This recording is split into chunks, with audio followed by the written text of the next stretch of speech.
Portions of Special Treat are brought to you by Kellogg's. Kellogg's, the best to you each morning.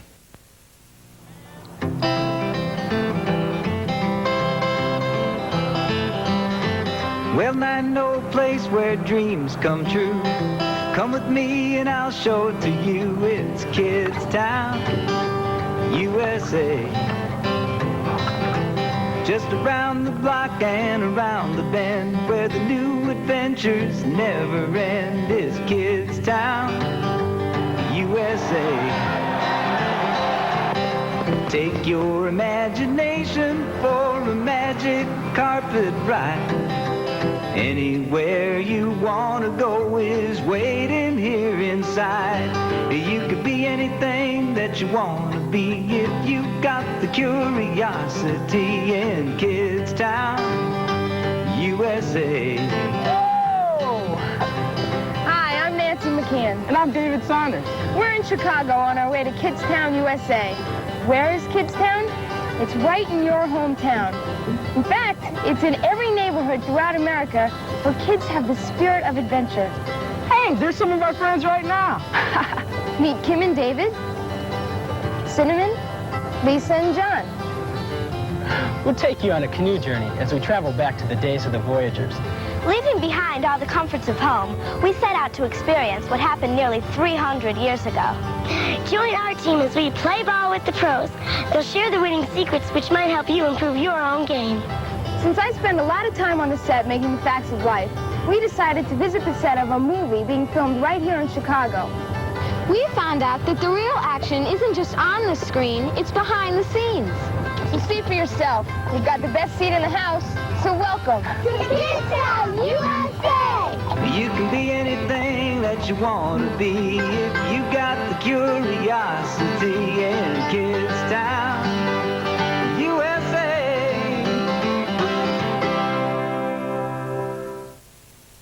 NBC's Special Treat will return after these messages. Boy, Tony, your balloon's a gas. More important, it's a great way to transport the secret formula for Kellogg's Sugar Frosted Flake cereal. I spotted the tire, sir. Quick, after the formula! The formula makes them a delicious part of this nutritious breakfast. The secret taste of Frosted Flakes makes Tony say, They're great! Think they learned their lesson, Tony? I say they got the point. she's happy, happy return, she giggles. Happy return, says Mama. Happy return, she always comes back to you. She's Happi Returns. You can put her in her stroller, send her off, and she'll giggle, turn, and come back to you all by herself. All she needs is a single battery, not included. She's happy, happy returns, happy, happy return, she always comes back to you. Happi Returns doll comes with her own stroller. She's from Ideal. Want a zoo full of fun for lunch? ZooRoni! We love it a bunch. Good fun for you, good for you too. ZooRoni, ZooRoni, we munch. Animal-shaped pasta from Chef Boyardee.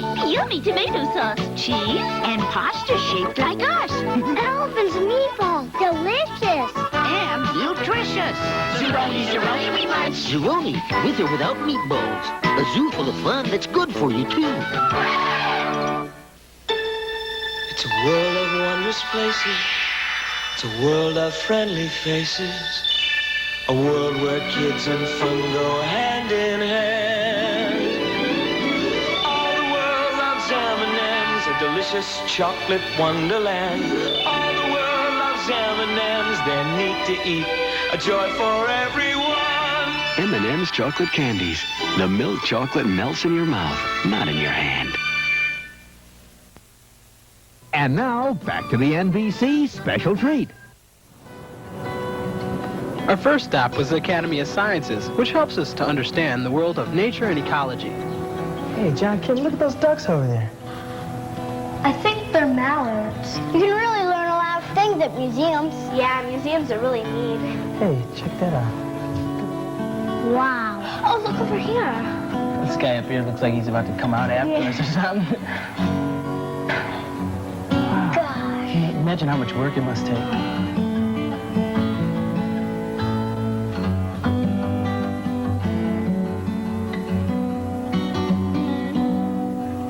This exhibit is of the first explorers, like Sieur de La Salle, who came to our area almost 300 years ago. Their home then was wilderness. How did they survive? I can't imagine. It just seems so impossible. Impossible? Nothing is impossible. He's alive. Of course I'm alive. And of course, I'm not really La Salle. You know, he lived 300 years ago. And I don't always speak with a French accent. Well, you know, I've had a lot of experience about reading the adventures of La Salle and his men, and I'd like to share some of those experiences with you. We listened to this fascinating man whose real name is Reid Lewis, and he told us that he once reenacted the original La Salle voyage. You know, the best way to really understand what it was like to live back in La Salle's day is to have the experience yourself. You know, we've all got a little bit of explorer in each one of us, so how would you like to do some real exploring? Yeah! La Salle and the early explorers, known as voyagers, were among the first men to journey across a new land, which we now know as the Mississippi Valley. They traveled in handmade canoes on highways quite different from those we know today. Their highways were the rivers and Great Lakes from Canada to the Gulf of Mexico. How did the voyager live 300 years ago? Well, we were soon to find out as we set off on our own adventure. Now, you know, an area like this is a perfect place to have this voyager experience, because this is pretty much what the voyager would have seen. One of the first things we got to do is look like a voyager. Let's look what we've got here in the way of authentic clothes. Voyager had to do a lot of work, so he had to have a shirt that was roomy, and indeed this shirt is roomy. Oh, wow. That's pretty big. You can live in it. You'll notice that there's a little touch of ruffle at the neck. They were Frenchmen. They like to be fancy even in the wilderness. Buttons are made out of horns of a deer. Well, you know, they had to use materials they could find here in the wilderness. Wow. Kind of hard. Let's try this one on here. If I don't come out in 3 days, call the police. Here you go, Abracadabra. You're sure to right, John. I think we've got a beauty here. I love the color. That's fantastic, isn't it? What's this one made out of? Yeah, really. This is made out of kind of a rough spun and woven linen. It's got the ruffles again, too. Yeah. And the deer antler buttons. Yeah. Here, you want some help? Here. Okay, now you've all got your shirts on. Kim and John, look at these pants that David's putting on. Sure. We are going to be sitting in our canoes on this expedition for maybe 8, 12, even 15 hours a day. So you can imagine if you wore designer jeans, you'd be pretty uncomfortable. But that's why the Voyager had a kind of pants that really was almost one size fits all. You know? 3 people can fit in there. When the Voyager wore this kind of pants, you know, where it only comes down to the knees, at least when he jumped out into the knee-deep water, he didn't get his pants wet. What do we call those pants today, do you know? Floods. Floods. We've got some hats. Now, of course, the purpose of the hat was to keep your head warm, but also that part of the hat that hangs over, you could put things up inside your hat, put it on your head, and then you knew right where those things were. First, I was kind of amazed that they dressed like this. I mean, couldn't believe I was wearing it. You saw how efficient their clothing is. Like, from the second we put it on, I felt more like a Voyager. What's the significance of the dress at that time?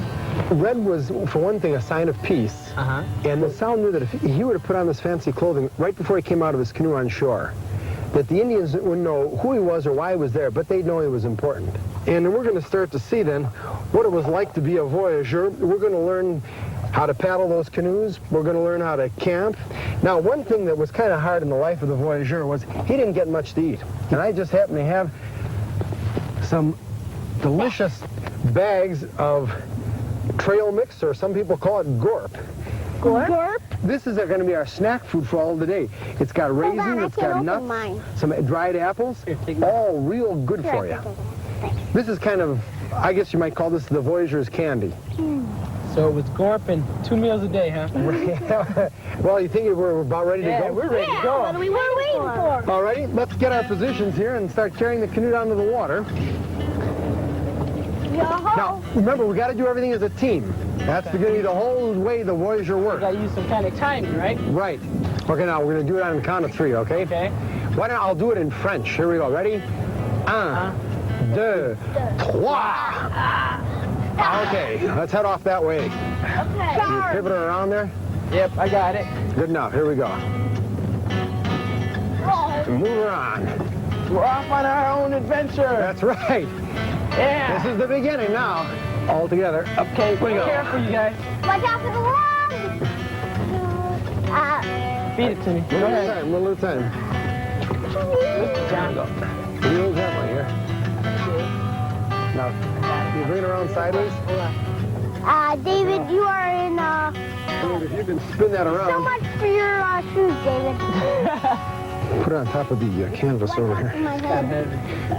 Watch out. Okay, let me just steady it right there. Let me. There we go. Yeah, I got it. Perfect.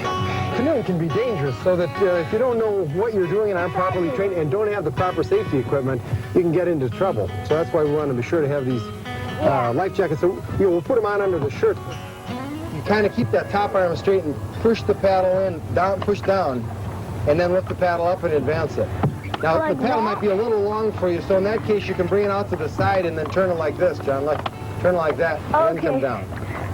That's great. It looks like you guys are experts. Born to be voyageurs, that's what I say. The voyageur, which is what you will be, are the ones who are kind of like today's truck drivers. They were hired professional canoe paddlers. And they had fantastic skill. And they had big muscles. They did. How much what do the voyagers get paid for something like this? They didn't get paid very much. They got paid about $18 a season. $18? Wow. That's a couple of tickets to the Blackhawks. They didn't have much of a place to spend it either. I mean, they're out there in the wilderness, and they'd be gone for, the best part of a whole year.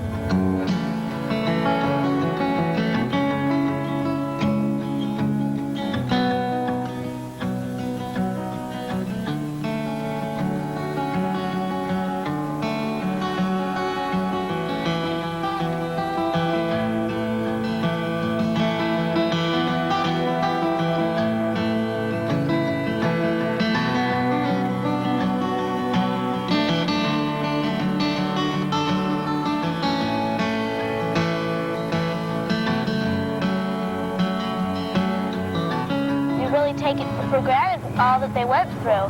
It really seems as though it was easy, but once you take up the paddle in your hands and start canoeing, and it's really hard. It takes a lot of energy.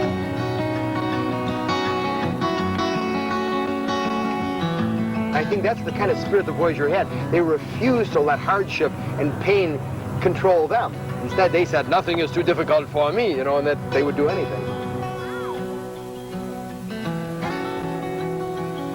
They had to do it for months and months. What did they do to keep them from being bored? They used song as a tool, that it would take away the pain. Like aspirin. Like aspirin, and a lot healthier for you. It was the medicine. Exactly. Yeah. And that's why the man who knew the most songs was also paid the most.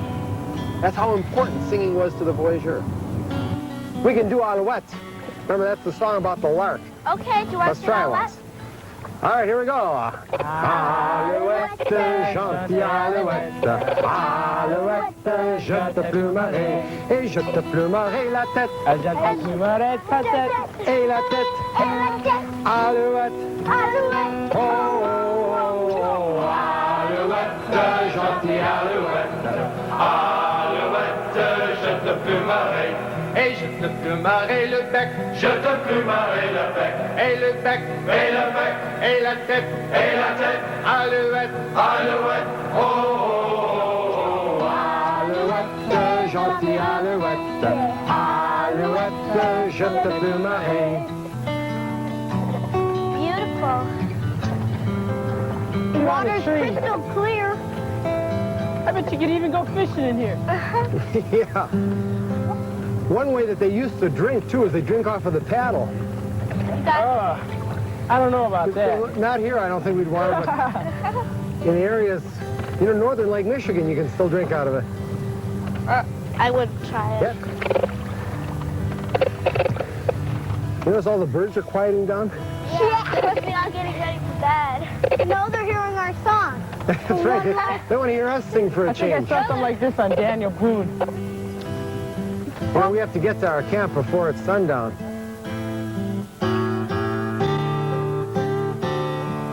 I'm glad we came out here today. Oh, yeah. It's beautiful out here today. Hey, yeah, look at the sparkling water in alignment with the sun.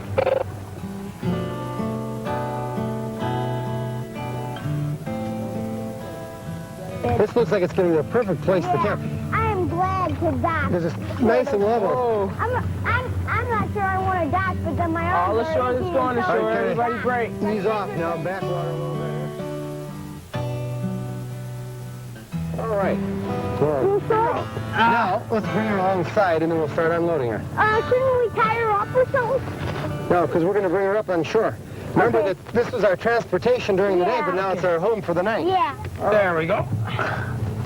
Oh, gosh, this is heavy. And in the book, they say that one man carried this. We want to flip that over, John. Let's grab the canoe and just flip her on its side. There you go. What's that? Now, put that underneath there. What's that? I'm just going to give it a yank here.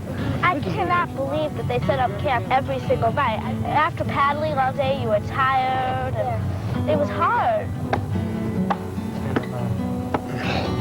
Okay. They use the oars as well as the canoe in an efficient manner.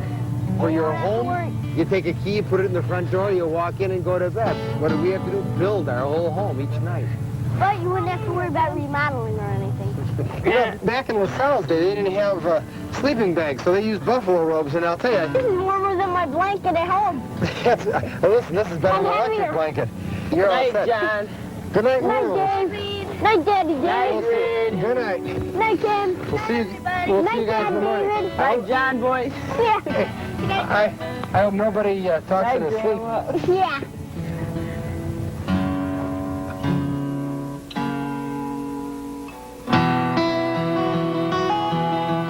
Sleeping overnight was pretty fun, but I sort of missed my parents, but I really liked it.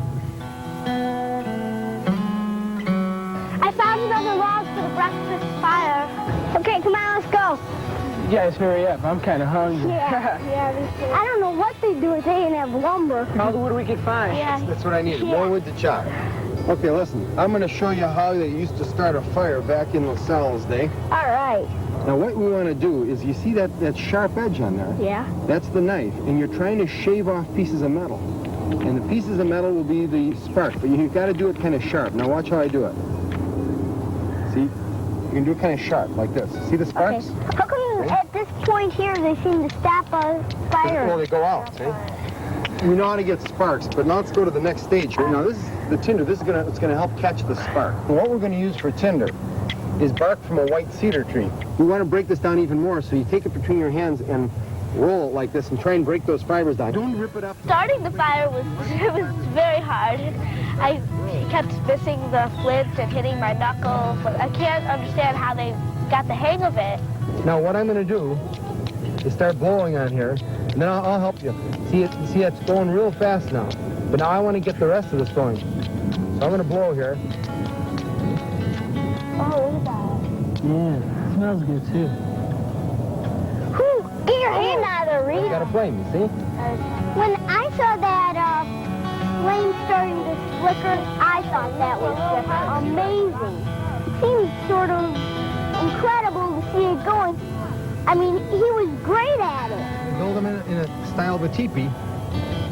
Yep. Okay, now one thing you want to be sure of, fire is dangerous, so never build a fire without adult supervision. We gotta get our breakfast. Yeah. I'm starved. What about you guys? Yeah. I could sure eat.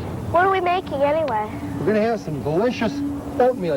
Oh, quick, hurry up. The thing is, the voyageur, they didn't do much hunting or living off the land because it takes time to do that. When we're paddling all day long, they have to carry things with them that they could make real easily. So what are we making now, those pancakes? Now, yeah, we're going to make what's called fry bread. Fry bread. All right. What we'll do, if you want to get the flour, we're just going to put a little water in here, and then the water's really start mixing it up.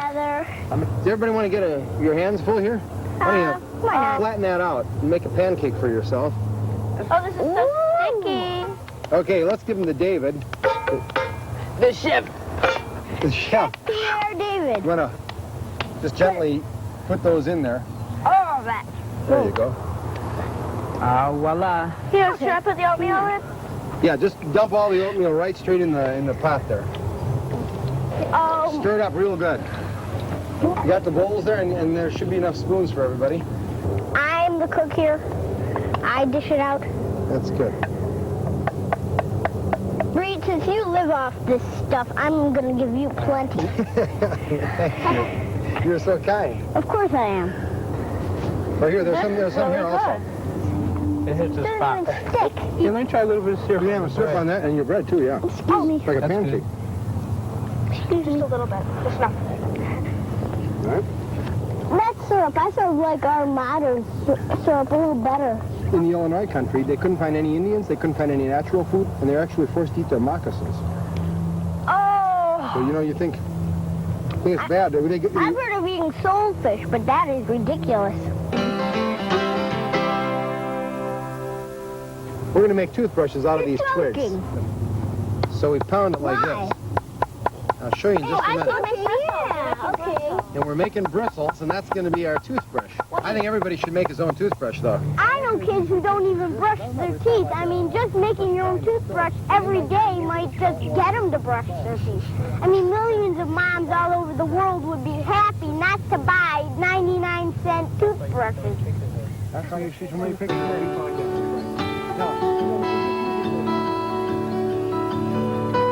I would have loved living back then. I mean, everything they did was exciting and a new adventure. But knowing how everything is today with television and everything, I would have missed the comfort of being home and taking hot baths and eating our food and everything. We really appreciated how much work it was to be those explorers. Just to start our fire, you have to look for firewood, use the flint and steel, where you have to look for your food sometimes and trade with the Indians. You have to paddle all day long to get there. Survival was a full-time job for the voyageur. Why weren't there any women? Women back in those days didn't have that role. They had a rugged life, though, and women could have done it. Mainly what's important is your attitude and your spirit. I mean, we all have bodies that are different sizes and different strengths, but if we have a spirit, there's nothing we can't do. When I was out there with you guys, I had a lot of time to reflect and a lot of time to look at the scenery and start to gain a greater appreciation of really what we have before us. And when I reflected inside, I felt better towards myself and about myself. I don't know, did you guys feel better about yourself? One of the things that made you feel good about yourself and made, I think, all of us feel good about ourselves is we put ourselves through a little test on this voyage. And when you put yourself through tests in your life, and it doesn't have to be a great big thing, maybe you're writing a composition for English, and that's kind of difficult for you, but you say to yourself, okay, there's my challenge, there's my adventure, I've got to do it. And when you do it, it builds a little more confidence in yourself, and that's what our expedition did for us. That's what life is built upon, different challenges and adventures. And if you just let yourself be content with just doing the humdrum things that anybody could do, then you're not really challenged, you're not really seeing what you're made of, what you're capable of doing. We're afraid of things we don't know, and that's why so often people don't want to get involved in new experiences because they don't know it. So you ask somebody, do you like classical music? No, I hate classical music. Do you know anything about classical music? Well, no, but I know I don't like it. Well, how do you know you don't like it until you experience, until you understand it? You gotta have that inquisitive spirit, and I think that's left a lot of people. And see, that was what drove La Salle. He was from a wealthy family. He could have stayed back in France and had the good life.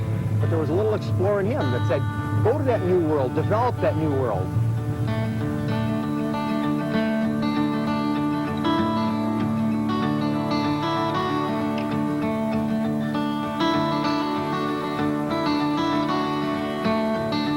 Nobody gave up, and that was just so important. And we accomplished such a great goal. We all did our share. Anybody can do it. I think that's the important thing, because if you've got that attitude that you can do anything, not only can you do it, but the motto of the city of Chicago is, I will.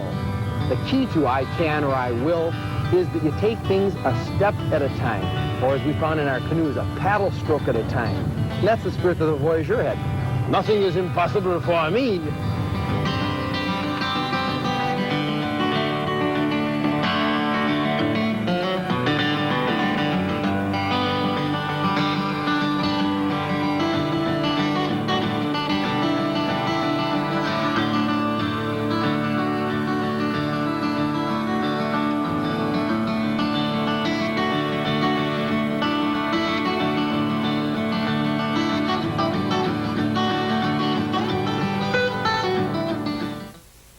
NBC's Special Treat will return after these messages.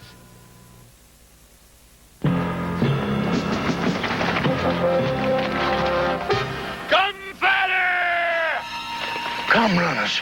No trouble. No matter what the odds are, you're always ready for a gum fight with Hubba Bubba. Now, soft, juicy, delicious Hubba Bubba lets you blow amazing, no-stick bubbles that won't stick to your face. That's why they call them gum runners. Big bubbles, no troubles. I love the crunchy wheat taste of Kellogg's Mini Wheats, but the frosting side agrees with the little kid in me. The whole grain shredded wheat side, to me, is quite superior. The light frosting pleases my girlish interior. Kellogg's regular and apple-frosted mini-wheat cereals, part of this nutritious breakfast. For me, the manly side of mini wheats is fitting. But the frosting's good, too. And I'm not kidding. Here are a few words about Levi's jeans and cords. Levi's. Levi's.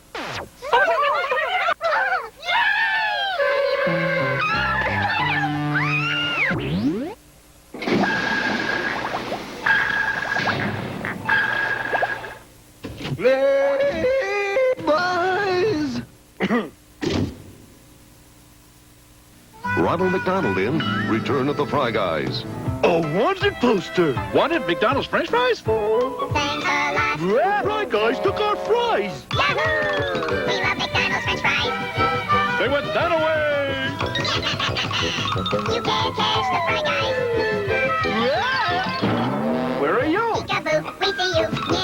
Yeah. Rounding up folks who love McDonald's French fries is mighty easy. McDonald's, Ronald and you. NBC's Special Treat will return after these messages. Sunday, is Kit destroyed on the season premiere of Knight Rider? Meet the light. It's enormous. It's the biggest, baddest truck in the world, and it wants to turn Kit into a compact car. That brute. Can Michael survive the ultimate heavy metal showdown? That's a real good question. Find out on the special 2-hour season premiere of Knight Rider. Be there. Who's on Live at 5, first of all? Live at 5, the news with personality. I don't want to stress it. It was very privatized. Very beautiful. Live at 5, the original and still the best. Even if you don't understand it at the moment. I don't think that could happen. It's Jack Cafferty. It's Sue Simmons. I think it's a combination. For news with personality, watch the news that brings you more personalities. Live at 5, weekdays on Channel 4. I was very surprised. IGA Supermarket's Change in the Air savings spree is in full swing. Savings like a nutritious 64-ounce carton Minute Maid orange juice, 99 cents, or 2 103-count rolls of high dry paper towels, only 89 cents. For pet lovers, 4 6.5-ounce cans of Friskies Buffet cat food, 99 cents, or a 25-pound bag of Purina High Pro dog food, $7.49. Shop IGA Supermarkets today. You'll love the change. Families fight it out for $10,000 tonight at 7:30. And now, back to the NBC Special Treat.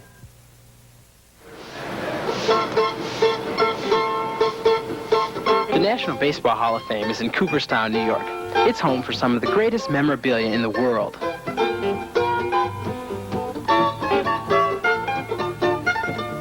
Back in Chicago, there's a man who started his own Baseball Hall of Fame in his basement. I've got the autographs of all the ball players and the pictures up almost all. Now, you name the ball player and I've got him. Thank you. That's very easy because that's double A, and that's the #1 autograph out of the 7,600 autographs. 7,600? We knew then that we were starting to catch baseball fever, so we set off for Cominsky Park, home of the Chicago White Sox. Take me out to the ball game. Take me out to the ground. Buy me some peanuts and Cracker Jack. I don't care if I never get back. So it's blue for the home team. They don't win, it's a shame. It's 1, 2, 3,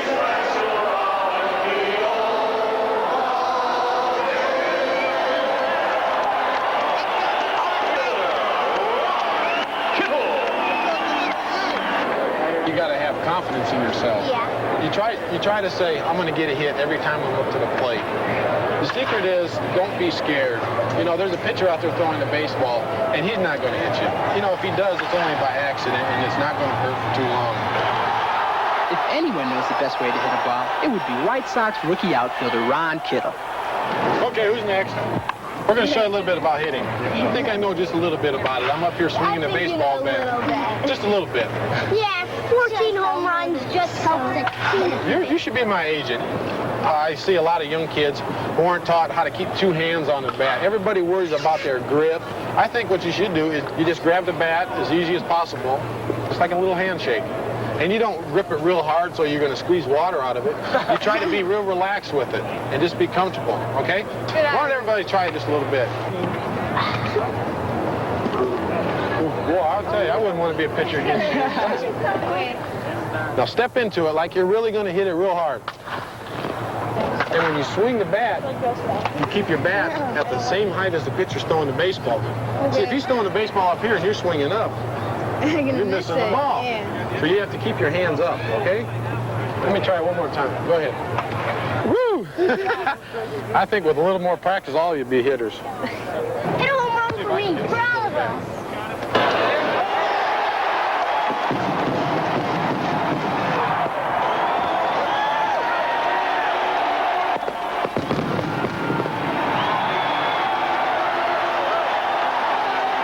We just called up animation 007, which is our home run animation. And this is when, because of our exploding scoreboard, we'll have to shoot off the fireworks. According to David, the scoreboard room looked like a miniature TV station. We keep track of the game in progress, who's up to bat, his batting average. We'll do special notes of interest on certain players. If they're leading the league in RBIs, home runs, stolen bases. We did this for KidsTown U.S.A. Since we met, Gaylord Perry has changed from the Seattle Mariners to the Kansas City Royals. What hasn't changed is that he remains one of the greatest pitchers around. I throw my fastball at 90 miles an hour. I work at my control. I go with the seams on the fastball that comes off your middle finger last. You get a callus. See that callus right here? Tip of my finger? That's a callus, and that shows that you're holding the ball good and hard, and it's coming off your finger correctly. Curveball now, I throw like this, see? Make it come out here. Now I throw a big slider, I come right back here and go against the thread. See how my finger pushes against the thread here? I twist it like open the door. That's all I twist it. You gotta come down a little, what they call a figure eight. So you go up and down, right? And you go over your head, move this foot up now. But you can't move. There you go. It's all around that Gaylord Perry throws a spitball. You gotta have a little work done on that. Yeah. He says a lot of the time people think he throws spitball, but he doesn't. He just makes it sink. So I don't know. Yeah. Why does it name it the spitball? Yeah, why is it called the spitball? Okay. You need to use Vaseline on it. Let me show you something. I'll show you a little secret now. Yeah. Y'all not gonna tell anybody, right? Just between us, right? Right. Yeah. Let him get it. Come on, David. It's gotta be just between us. You understand? Yeah. Now, if you happen to get the tips of your fingers moist, whatever it takes, see that? You put it on the slick part of the ball, like that. And see, if you remember what I told you earlier when the ball rotated out this way, right? Your finger happened to get wet. Remember, this is our secret. The ball will come out this way, comes off your thumb last. That makes it go down. Try that. Try that.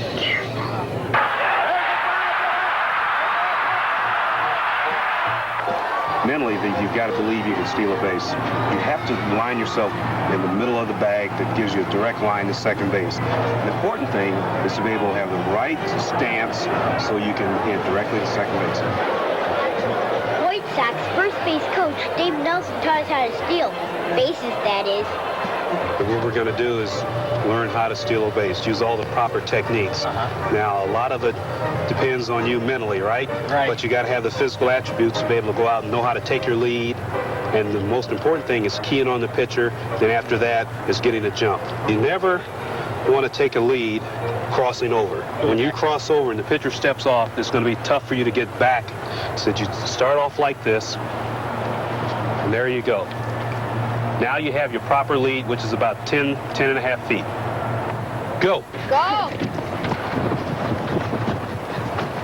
All right, that was good, huh? Yeah. Take your lead. Okay. And when I say go, then I want you to slide, all right? Okay. Go. have your eye on the pitcher, and you know exactly where you are within the baseline.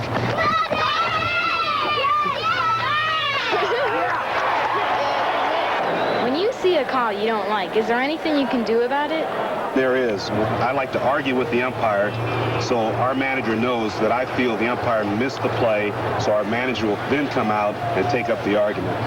All the argument in the world is not going to get him to reverse his decision. Then why do you argue? Because we don't want that to happen again. It's all a part of baseball and the fun that goes with it. There's a lot of work going on off the field as well as on. Just ask Kim. I was a little bit intimidated when I saw the huge crowd of people. Well, I think it's a lot of hard work because you're trying to convince these people that they need Coke, popcorn, and peanuts.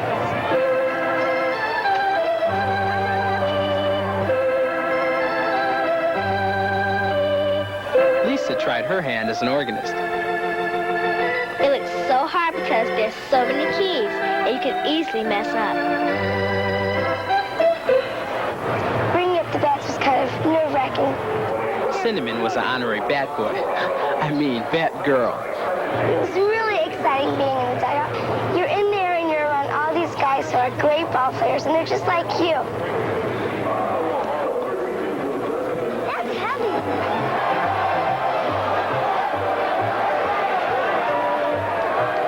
Playing baseball isn't as easy as a lot of people think it is. A lot of people just think you go there and you put on a uniform, you go out there and you hit a ball. It's not. There's a lot of tricks to it. I think the most important thing of baseball is if you win a game, it's all going to be followed on teamwork. It's not followed on one person. Maybe he hit the winning home run. It doesn't matter. It's all teamwork.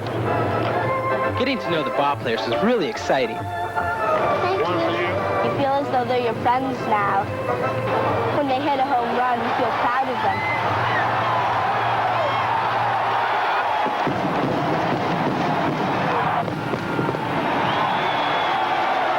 Like they did it for you.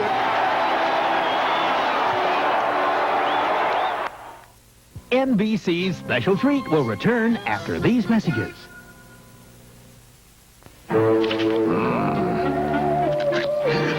Whatchamacallit? That's right.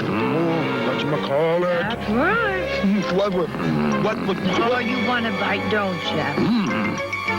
Well, just a little bite. When you crunch that thick, peanutty crisp, when you taste that creamy Hershey's chocolate, that's whatchamacallit from Hershey. You can ask for it by name. Animal. Introducing Manglors. They're made from some of the strangest stuff on Earth. There's Manglodactyl, Manglosaurus, and Manglor, each sold separately. You can stretch them, squeeze them, pull them apart, because they're made to return almost like new before your very eyes. You can even create the strangest Manglor of all, your very own. The Manglors, Manglord, Manglosaurus, and Manglodactyl, each sold separately from Ideal. Hi there. Hi there. Very good. Very good. I'm Morgan the Mockingbird. I want to sing with flavor like Kellogg's plump, juicy raisins. Raisins? 2 scoops of raisins are the reason. Kellogg's Raisin Bran so pleasing. I ripen 2 scoops of raisins for every box as part of this nutritious breakfast. 2 scoops of raisins in Kellogg's Raisin Bran. 2 scoops. 2 scoops. 2 scoops. We said that. We said that. 2 scoops. 2 scoops. Yum, yum. There's only one Capri Sun. It's great taste and fun when you punch open one. There's only one Capri Sun. It's great taste and fun. When you punch open one. Lemonade. Apple. Orange. grape and fruit punch. Great tasting Capri Sun fruit drink in the take-along pouch. 10% fruit juice, nothing artificial. There's only one Capri Sun. It's great taste and fun when you punch open one. There's only one Capri Sun. And now, back to the NBC Special Treat.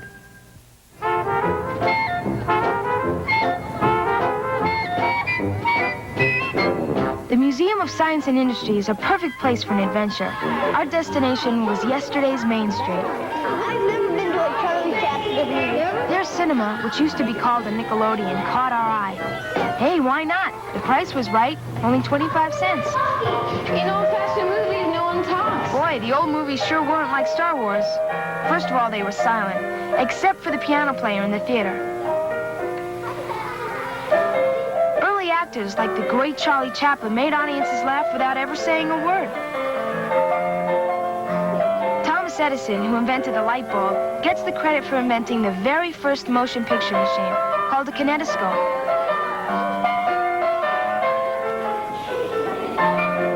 He didn't take his invention too seriously.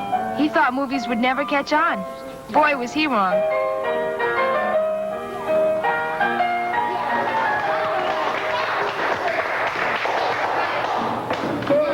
That was different.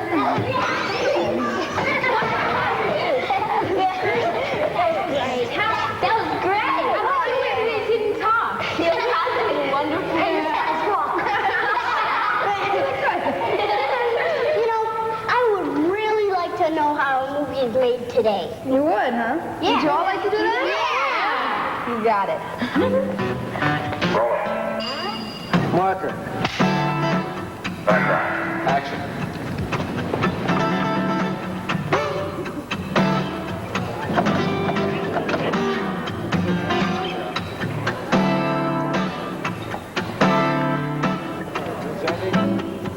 It was totally different from what I really expected. That cameraman was all over the place. He was up here, down there, over there, here, there. All right, ready, please, and roll. Ready, click apple, take two. Speed on marker.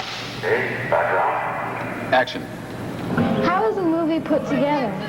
Well, what they do in a movie is they don't shoot in sequence, first of all. Sometimes they do the last scene on the first day. Sometimes they'll do the middle scene. They have a director who basically plans out what he wants, what kind of movement he wants, what kind of shot he wants. And he'll talk to the cameraman, and the cameraman will say, well, it'll be easier for me if I get it from this angle. Is there any way you can switch it around so we could do it this way? And so what they do is they block out the scene to how they want it. Cue him to the look, because he should be there. And then she'll turn, and then he should go. All right. All right. And you'd come around. Cut. Good. The director of this movie, called 16 Candles, is John Hughes. The movie is a comedy about a young girl whose family forgets her 16th birthday. All right, here we go. Well, I'm called the first assistant director. We're responsible for keeping the tempo of progress on the picture going each day and making sure that everybody and everything that has to be there to make the picture is there. Lead off. Right here. Sit down and relax in the bleachers. Have them all together. And as soon as Bobby's through with the lighting, then we'll put them in, please. How do you become an assistant director? The Directors Guild has a program which is called the trainee program. You have to be a college graduate in most cases to take the exam. If you pass, then you become what's called a trainee. Then you actually are assigned to work on motion pictures. Matthew and Noel, please. Right here. Right here, gentlemen. I think I wanted to be in the motion picture industry ever since I was probably 10 or 11 years of age. What is the best part of your job, your favorite part? I'll give you a very simple answer, all of it. Every picture is different because each day is different, each day is exciting.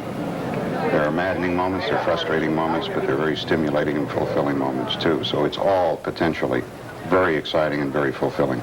It sounds like you've had such a time of your life with this. I have. I have.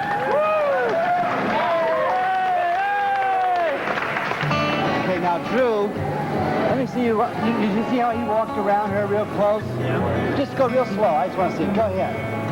I'm the cameraman here. What does a cameraman do?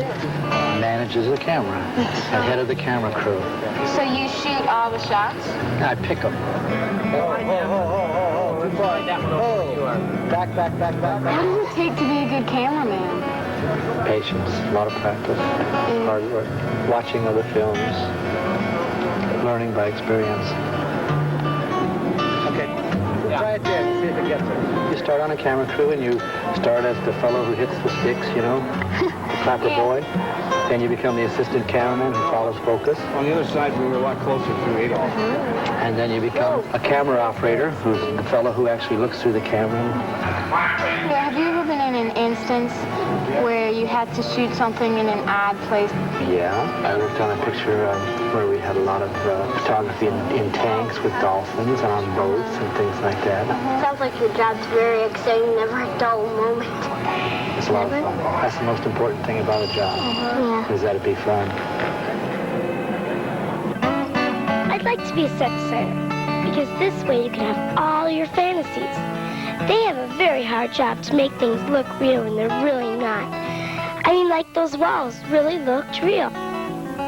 Parts of this movie are shot in someone's real home, but the entire film crew couldn't fit on the second floor, so they had to build their own. How did you just build it?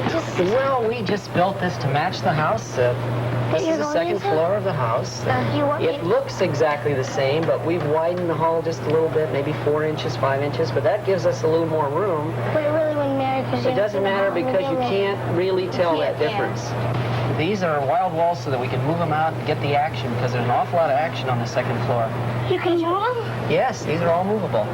Did you have to, like, match up the carpeting and the wallpaper? We did. We matched the wallpaper, and the stairway matches the original house.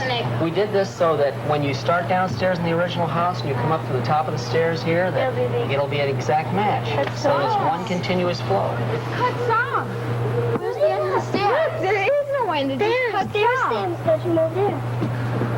Wow, this is so neat. When I look at movies and I see someone go upstairs, I'll think, oh my gosh, I bet there's no ending to those stairs. To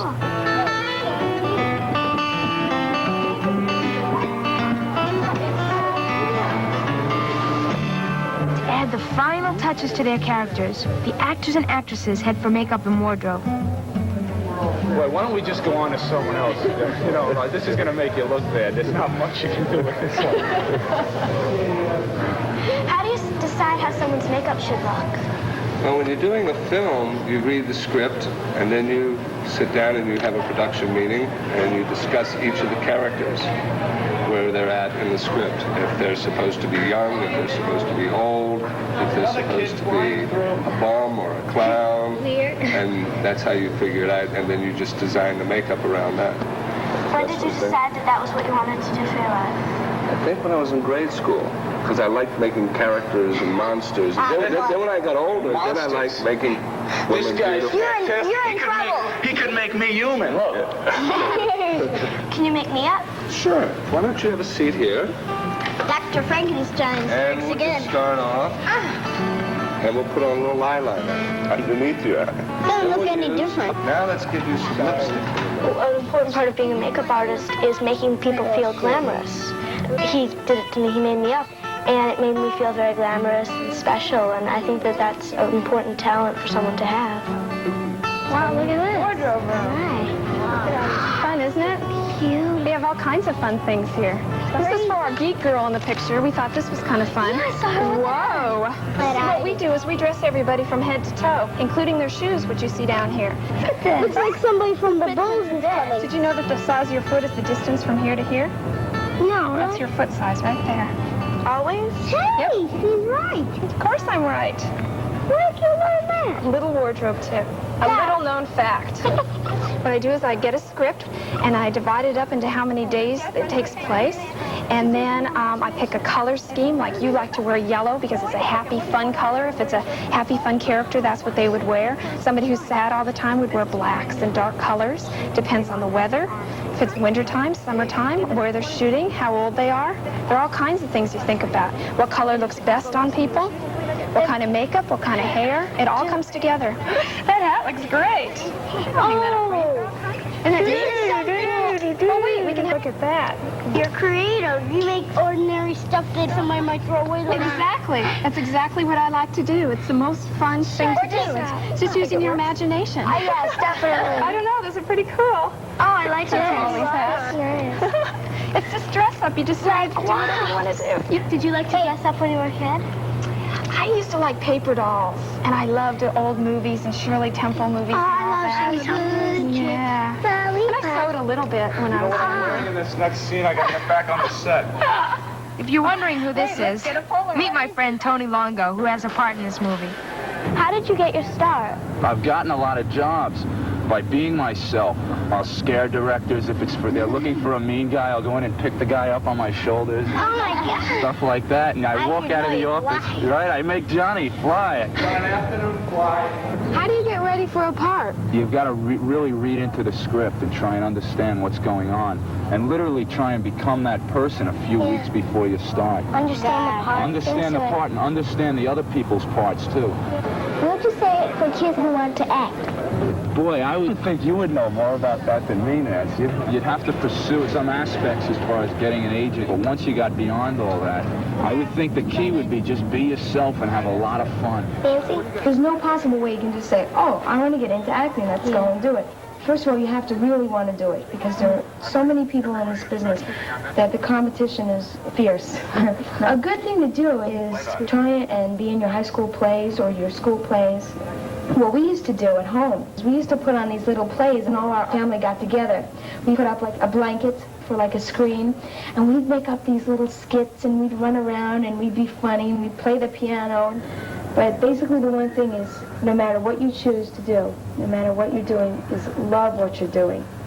Everything is worthwhile. You got to really believe in yourself, and you got to try, and don't listen to anyone negative. Like, people are going to tell you you can't do this and you can't do that. You can do whatever you want. Whatever you want to do, you can do. It's been a pleasure talking with you, Tony, and you're fired. You'll do a turn, and you'll be back to her, and then you're... I never realized how much work was involved in acting.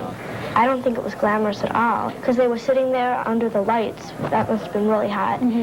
And they had to do the same thing over and over again, and, you know, they couldn't show that they were sweating, and it's a lot of hard work. How does it feel to be in front of a live audience? Working in front of a live audience is great. It's fabulous. Because we'll rehearse all week without an audience and just in front of, you know, who's ever in the rehearsal hall, producers and whatnot.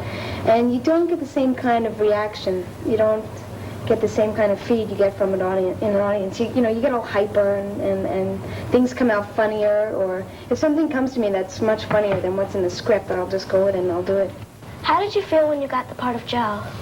Oh, I felt great. I felt great because I wanted to get a series just like everyone else. And I had tried for so long, long time, and it was always between me and somebody else. And I always seemed to go with this other person. So when I got that, it was fabulous. And who's going to play me? Charles Bronson! Are the girls on the Facts of Life like family to you in real life? Yeah. Oh, they're great. We hang out together all the time. They have parties, and we all go, and I have parties, and they come, and it's great. It's like we're sisters. Nancy, how does it feel when you don't get a part? It's very hard. There's a lot of rejection. Or if you really love what you're doing, you'll overcome that. Well, I saw the rock, and it reminded me of you. I mean, there's a lot more there than meets the eye. It's tough on the outside, but inside, there are all sorts of marvelous things going on. You can't just get discouraged just after one try. I mean, if you try and then you say, oh, I never do anything, I think I'll just forget about this, then you're never going to accomplish anything. If you want to do it, you try, and you go ahead and do it. What do you think Joe would say to that? Joe would say, you're born, you live, you die, that's life. I think that the movie set was great. It was a lot of fun, and I met a lot of interesting people. And it was really interesting just to watch them filming. Oh, I thought it was great. Because when you go to a movie theater, all you see is the movie, and you just accept how it was, but you never realize how much hard work it is, and if they have to do it again and again until they do it right. Cut it. Burn it. Next one. NBC's Special Treat will return after these messages. It's a world of wondrous places. It's a world of friendly faces. A world where kids and fun go hand in hand. All the world loves M&Ms, a delicious chocolate wonderland. All the world loves M&Ms, they're neat to eat, a joy for everyone. M&M's chocolate candies. The milk chocolate melts in your mouth, not in your hand. Stardate 1983. Our mission to search the galaxy for nutritious food. And put in contact with UFOs. Please identify shapes. I see salty interceptors, tasty star colonies, incredible aliens, even meatball meteors. But are UFOs nutritious? Sure, they're from Franco-American. How do UFOs taste? Out of this world. New UFO-shaped pasta from Franco-American. More than just delicious.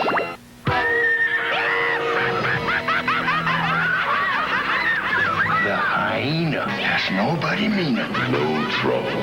You're always ready for a gunfight with Hubba Bubba bubble gum. Uh-oh. Now soft, juicy, delicious Hubba Bubba lets you blow amazing, no-stick bubbles that won't stick to your face. Stick to that, then, hyena!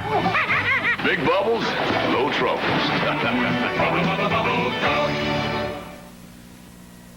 Shh, don't wake him. Little Beard's the grumpiest pirate afloat. But we're supposed to cheer him up.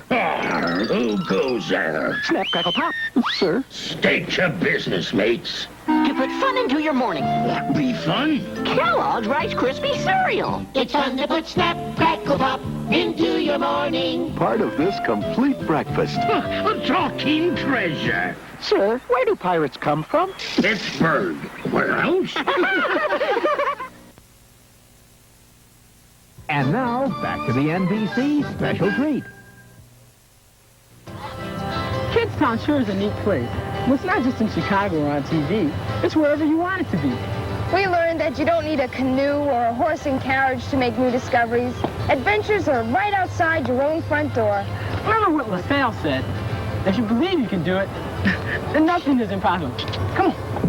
Thanks for joining us. So long. Well, I know a place where dreams come true. Come with me and I'll show it to you. It's KidsTown, USA. Just around the block and around the bend, where the new adventures never end, is KidsTown, USA. Take your imagination for a magic carpet ride. Anywhere you want to go is waiting here inside. You could be anything that you want to be if you got the curiosity.